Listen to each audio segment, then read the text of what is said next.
എല്ലാവിധ ലാബ് ടെസ്റ്റുകൾക്കും MHL smart labs, Dubai road, Eriyad, Bahadur mall, Kara and Manus properties, Asmabi college. AKTA Padakulam unit convention നടന്നു. AKTA Padakulam unit convention president Sreedevi സരസിന്റെ അധ്യക്ഷതയിൽ ജില്ലാ വൈസ് പ്രസിഡന്റ് TA ജോസഫ് ഉദ്ഘാടനം ചെയ്തു. പ്രസവാനുകൂല്യം പ്രത്യേകിച്ച് 2022 ശേഷം 15,000 രൂപ പ്രഖ്യാപിച്ചെങ്കിലും 2,000 രൂപ മാത്രമാണ് നമുക്ക് കിട്ടിക്കൊണ്ടിരിക്കുന്നത്.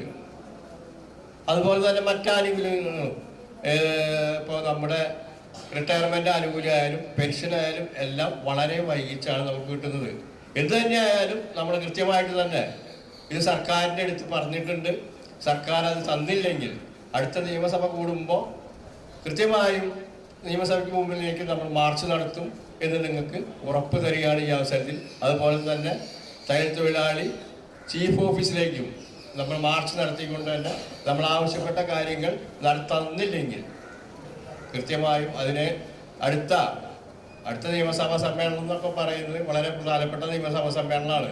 കാരണം വരാൻ പോകുന്നത് ഈ 13-ാം തീയതിത്തെ ഇലക്ഷൻ്റെ വിധി കഴിഞ്ഞാൽ അടുത്ത് വരാൻ പോകുന്ന നിയമസഭാ തെരഞ്ഞെടുപ്പാണ്. ആ നിയമസഭാ തെരഞ്ഞെടുപ്പിന് മുന്നായിട്ട് തന്നെ നമ്മുടെ എല്ലാ ആവശ്യങ്ങളും നമ്മൾ നേടിയെടുക്കും. യൂണിറ്റ് സെക്രട്ടറി ജിഷ സതീഷ് റിപ്പോർട്ടും PS ഷിജി കണക്കുകളും അവതരിപ്പിച്ചു. ഏരിയ സെക്രട്ടറി TV ഗണേശൻ സംഘടനാ റിപ്പോർട്ട് അവതരിപ്പിച്ചു. Area president PS Dhananjayan, area treasurer Sudha Haridas എന്നിവർ സംസാരിച്ചു. ഹിമ അനുശോചന പ്രമേയം അവതരിപ്പിച്ചു. കമലം ചന്ദ്രബാബു സ്വാഗതവും രജി നന്ദിയും പറഞ്ഞു.